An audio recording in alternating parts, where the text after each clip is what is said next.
When our military troops head overseas to protect our freedom, sometimes they find comfort in a pet they meet there. But getting a dog or cat back home is not an easy task. An organization called Paws of War is changing that, helping to get hundreds of dogs and cats into the U.S. We take a look in our veterans' voices.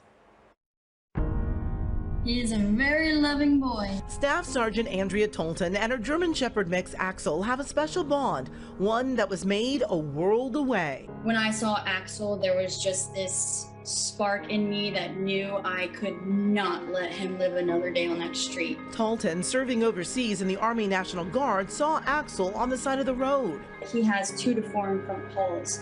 So he's basically walking on his wrist, trying to cross the street. And then it appeared to me that his back leg was already hit by a vehicle. That's how I got his name. He had 1 working axle. She knew he needed her. From the moment I even locked eyes with him, it was like he just knew he was coming home with me. But the military has strict rules about bringing animals on base. So she made him a little bed, and each day she would take him food. As I was walking away, he followed me. Like 2 or 3 times I had to walk him back. Leaving him was so heartbreaking. The special bond is all too common for our military serving abroad. With so many of our active military across the globe who fall in love with these animals, they need them, vice versa, and they never.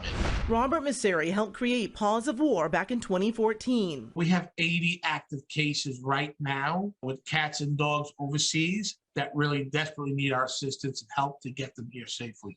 The task can be daunting and costly. They operate on donations.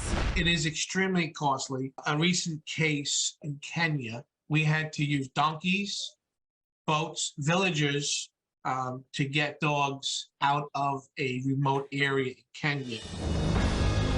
But he says they do it for our military as a way of giving back to them. Every story is different, but at the end of the day, you have 2 living beings that brought that purpose together and stopped the suffering. We're very proud of that. Come here, buddy.